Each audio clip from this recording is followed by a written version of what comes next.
Hello and welcome to Left, Right and Centre. I'm Vishnu Shom. Nearly 10 months after the Russian invasion of Ukraine, the war still continues with incredible suffering for millions of people. What is clear though is that Russia has suffered massive reverses in the war, losing thousands of square kilometers of territory that it had illegally claimed. With Russia now targeting Ukrainian power infrastructure, power outages across the country are extensive. Now that's a huge factor this winter in the extreme cold. Many parts of Ukraine are already seeing a fair amount of snowfall as well. India is now the president of the group of 20 nations, the G20, a country that has strong links not just with Ukraine but indeed with Russia. Can New Delhi play a role in trying to bring this war to an end? Joining us now, a very special guest, Dmytro Kuleba, the Foreign Minister of Ukraine. Very privileged to be speaking to you, Mr. Kuleba. Thanks very much for being with us. Now, we've seen more direct statements in the recent past from Prime Minister Narendra Modi on the war that's been imposed on Ukraine. Do you believe India's Prime Minister can play a more direct role in reaching out to the Russian leadership to try and end this conflict? Definitely. India is a very important player on the global arena, and Prime Minister of India, with his voice, can make a change. Indeed, we are looking forward to the moment when Indian foreign policy will call spade a spade and name the conflict not war in Ukraine, but what it is, the Russian aggression against Ukraine. President Zelensky, speaking at the G20 summit on Bali, announced a peace formula that consists of 10 steps and represents an excellent platform for global engagement of countries willing to bring peace back to Ukraine. So India is more than welcome to participate in this implementation, in the implementation of this formula, and we will need a strong leadership of your Prime Minister to end the war. And Mr. Kuleba, let's talk a little bit about the G20, because India is now the president of the G20. Within this forum, is there an expectation from Kiev that India works towards a peace in Ukraine to end the war? How could the G20 platform be used to perhaps further the cause of peace? G20 brings together various countries, but none of them except one, which is Russia, wants war. So to end the war in Ukraine, two things have to be done. First, the opinion in Kremlin has to be changed, and powers like India can help facilitate it. Moscow has to abandon its war plans and switch from the warmongering to peaceful line of thinking. And second, Russia must withdraw its forces from the entire territory of Ukraine. These are the starting points for a comprehensive peace dialogue. But in the meantime, there are many issues that need to be addressed. They were all brought about by the war waged by Russia: food security, nuclear security, exchange of prisoners, protecting environment in times of war. And this is where G20 can play a role right now. And India's leadership and participation will be appreciated. Let's talk a little bit more about what you just mentioned.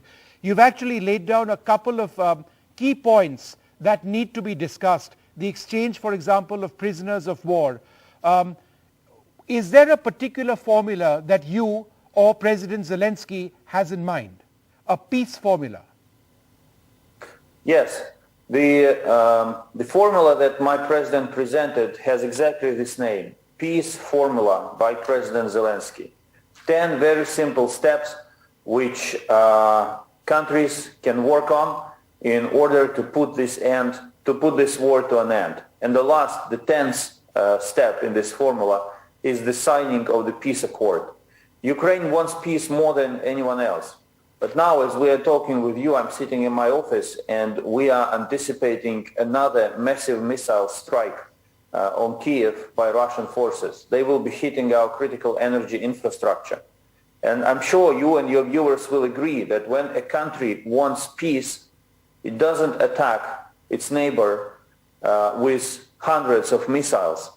and trying to knock out and trying to black out the entire country while it is -6 outside and everything is covered with snow. So Russia has to change its approach and has to choose the path of peace in order for others to be able to negotiate with them. Now this seems to be not the case. Mr. Kuleba, Russia has adopted a very hardline position. Do you seriously believe that India and Prime Minister Modi would be able to change that? Well, if you don't try, then definitely nothing can change. If Ukraine had given up in the first days of the war, you and I wouldn't be talking today. So it's definitely worth trying.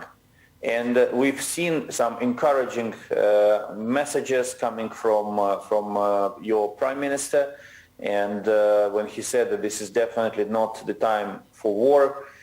We hope that more active, even if it's quiet behind the scenes, but active diplomacy will take place in the coming weeks. So it's worth trying anyway to end the war.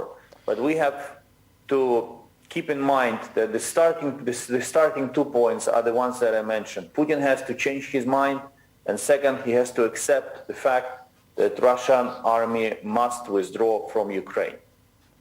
And sir, now one of the issues which has been raised by several countries, not least of all Ukraine, is that India imports oil from Russia. But India, in fact, even today, Foreign Minister Jaishankar has said that what India imports is a fraction of what European nations import. Does Ukraine accept this? For example, what Mr. Jaishankar has said, that the European Union from February to November has imported more fossil fuel from Russia than the next 10 countries combined, and that even coal imports from Russia to the EU is 50% more than what India has imported. How do you look at this Indian concern? Well, we are equally critical of any country in the world, be it in Europe, in Asia, or anywhere else, that is buying Russian oil in large quantities, because the money made on this trade are used by Russia to finance the war and the killing of Ukrainians. We recently welcomed the introduction of the price cap scheme for Russian oil. The threshold, the price cap itself is far too high, as we believe, but in principle it's a step in the right direction. But when we are talking about oil, let's keep it very simple and answer a couple of questions which will make this picture clear. Why did India increase significantly the purchase of Russian oil? Because Russia offered very tempting conditions, cheap prices, good contracts. Why Russia is offering cheap prices for its oil? Because of the war it launched in Ukraine and the problems it is suffering in the supply of oil to the European markets. So the opportunity for India to buy Russian oil at cheap price comes from the fact that Ukrainians are suffering from the Russian aggression and die every day, and they live in houses without heating, without hot water, without electricity. And this fact, we hope, should be appreciated by those who make decisions on purchasing Russian oil. It's not enough just to point finger at the European Union and say, oh, they're doing the same thing. Because the core of India's opportunity, the core reason of India's opportunity to save money on oil and to buy more cheap oil and to solve its economic problems is not the fact that Europeans are buying Russian oil. It's the fact that Ukrainians are suffering from Russia's war and dying because of it. If you integrate this element into your thinking, of course, then your foreign policy has to be adjusted accordingly towards the support extended to Ukraine. If you benefit because of our suffering, then it would be good to see more of your help addressed to us. Very simple and very clear picture, and I just want all of you to understand how these big politics and big macroeconomic things work. Mr. Kuleba, the point mentioned by India is, and our foreign minister, for example, is that oil is finite and that he has to seek something which is a finite commodity in the interests of Indian citizens. India, of course, has completely said that the violence in Ukraine has to end, the war has to end. India has repeatedly said that there is no path towards war in Ukraine. But this is being pursued, the oil formula, in India's national interest. So that's the argument that New Delhi makes. Again, how would you look at that? In exactly the same way as I looked at it 10 seconds ago. We understand that Indian government acts in the best interests of the people of India. There is nothing wrong about that. But while doing so, we expect the Indian government to remember and to keep in mind that it has the opportunity to provide Indian population with cheaper commodities because people in Ukraine are dying. Right. And therefore, it should balance its acts, its policy and trade policy with Russia, with respective active policy on the Ukrainian track. Now, and it's completely wrong, once again, completely wrong to explain the purchase of oil from Russia by an argument that Europeans are doing the same. I think it's morally inappropriate, because you are buying cheap oil not because of Europeans, but because of us, of our suffering, of our tragedy, and because of the war that Russia launched against Ukraine. I think that there should be a very honest and straight conversation about that. Instead of pointing at someone else, let's be clear about the causes and the reasons why one can benefit from the Russian aggression. And Mr. Kuleba, in your conversations with India's Foreign Minister Jaishankar, or President Zelensky's conversations with Prime Minister Modi, when this topic came up, and it's a key issue, what was the response from New Delhi? We had a constructive meeting with your foreign minister at the summit of the ASEAN countries like a couple of weeks ago. It was more focused on the issues of food security and the broader discussion about the dynamics of the war and the conflict and the Russia's aggression against Ukraine. But when this issue of oil is brought up in different formats, yes, we usually hear the argument that you referred to, that we are doing it, Europeans doing it, so what's the problem about it? But as I said, this is it's a misleading logic, because this is not about who buys what. This is about answering the question, why do we have the opportunity to buy something cheaper than others? And it's not the fact, and the answer is not the fact that Europeans are buying oil. The fact is that it's because Ukrainians are fighting a war against Russia. Europeans are taking measures against Russian oil to get Europeans together with G7. Russia is put in more difficult conditions on the global market and is forced to offer better conditions for its potential clients on the oil market. The litmus test for Indian government will be, of course, the way they will be treating this price cap mechanism introduced by G7 countries. But again, when you ask yourself a question, why India is buying Russian oil, do not look in the European Union for the answer. Look at Ukraine. And if you buy cheap Russian oil, do more to help Ukraine today and also to end the war tomorrow.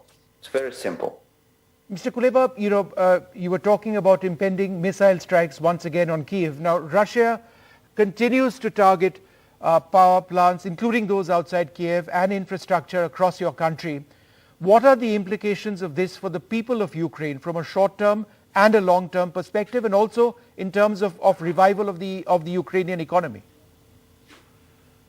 Well, I can share with you my own experience 2 weeks ago when the latest massive missile attack on Ukraine's energy infrastructure occurred. First, you have to understand that all of these attacks, they target only civilian energy infrastructure. So it's a deliberate attempt to create unbearable conditions for civilian population to survive during the winter. And as I said, it's -5 in Kyiv. It's very cold, windy, a lot of snow.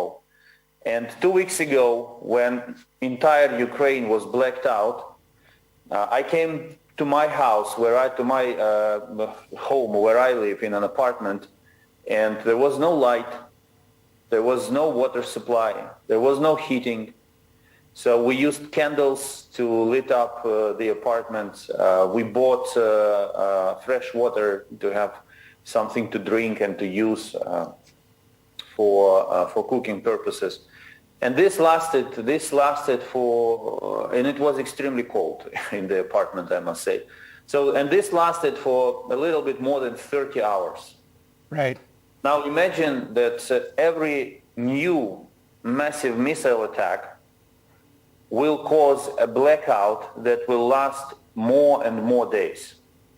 And it will take more and more effort and time to recover the system and to restart the supply of electricity. And while there is no electricity, people die in hospitals because they do not have access to their basic need, like, for example, artificial air, lung ventilation. Mm-hmm. We had one case which became particularly noticed on the social media about a little girl, 4 or 5 years old. She has issues with asthma, with breathing, and she needed a lung ventilation. When you put a mask and you put it you connect it to the electricity, and it pumps up air for you. But since there was no electricity in her apartment, her mother took her to the nearest gas station where they had generators. And while this gas station was already packed with people, they found a plug-in and connected this ventilator, and the girl was standing there holding her mask close to her face and breathing the air necessary for her to survive. Because there was no other place in the vicinity where they could get access to electricity. Yeah.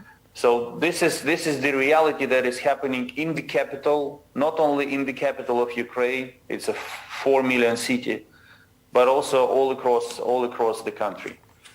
And once again, these missile strikes, despite Russian false claims, have nothing to do with military targets. It's a way to terrorize civilian population.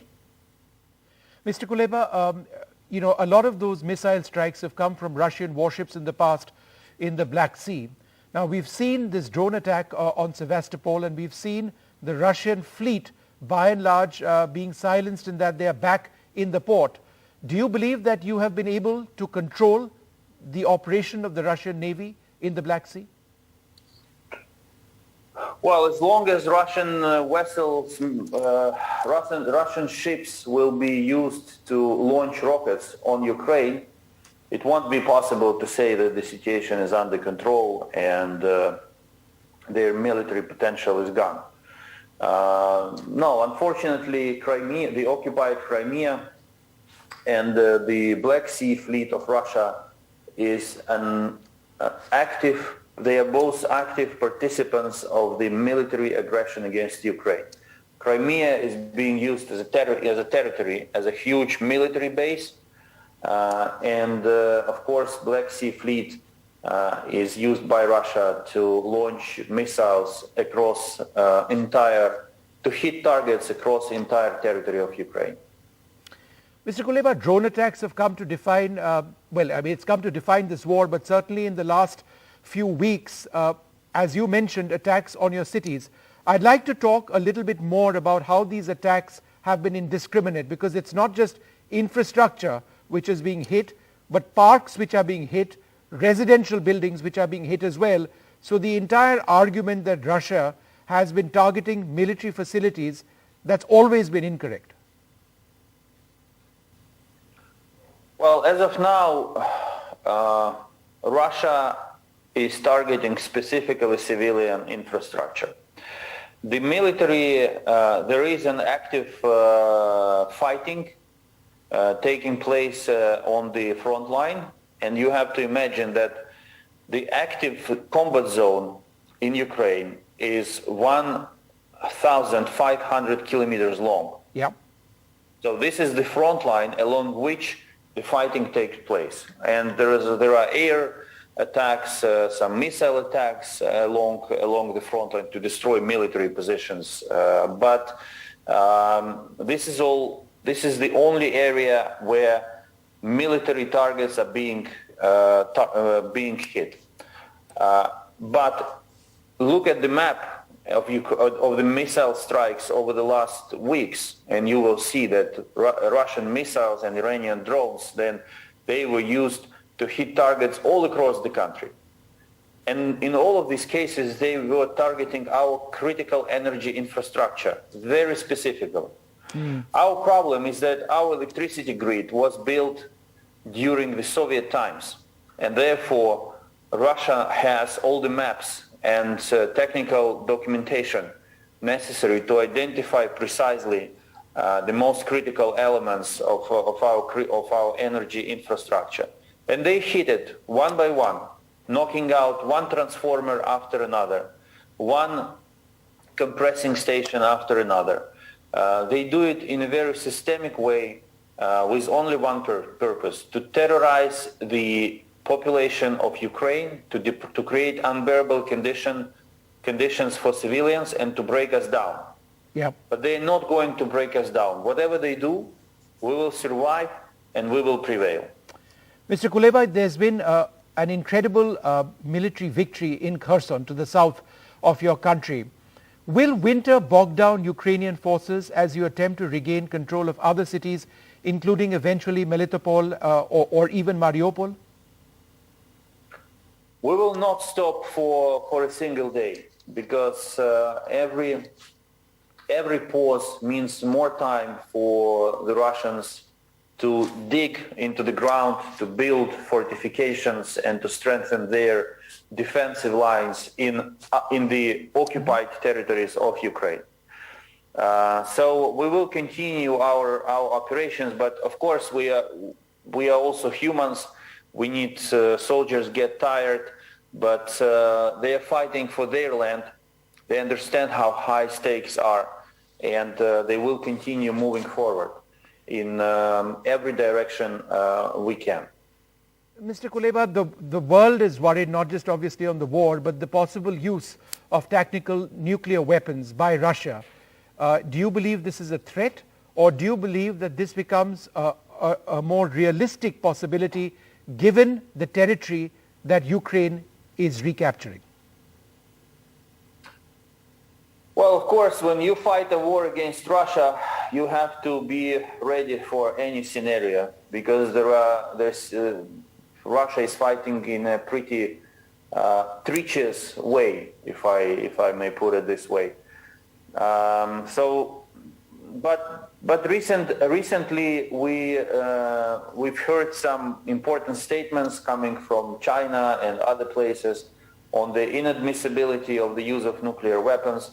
And we noticed that Russia suppressed its own rhetoric about the use of nuclear weapons. So as of now, it seems that the issue of nukes is used by Russia as a leverage, as a bargaining chip. While we have to take it seriously, we should in no way exaggerate this threat and allow the Russians to blackmail the entire world. One or two more questions, sir.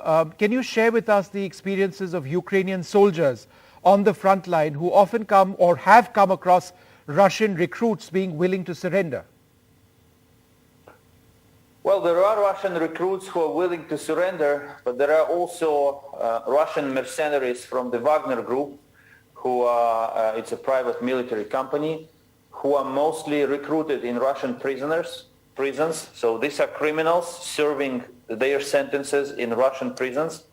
And recruiters from Wagner Group come to prisons, and since they work under cover of the Russian state, they say, if you agree to fight in Ukraine as a storm trooper, as Yes. in the first line, and you survive the 6 months of war, you will receive amnesty. Some people agree. They come to the front line. If you are a Ukrainian soldier in the trench in the very first line of defense, you are being attacked during day and night. Russia sends one wave of soldiers after another, covers this trench with artillery fire. And this is how the war goes on. The most heated part of the front line is near the city of Bakhmut. Yes. And this is the place that reminds the First World War. Yeah, it's been completely obliterated. The Russians have just destroyed it completely. Everything is destroyed. Villages, towns, they do not exist anymore. They are turned into rubble by Russian artillery. Forests, many forests do not exist anymore because trees got destroyed by Russian artillery. Your message to Indian students who've had to leave your country because of the war, to them and their families, because they are ultimately some of your best friends.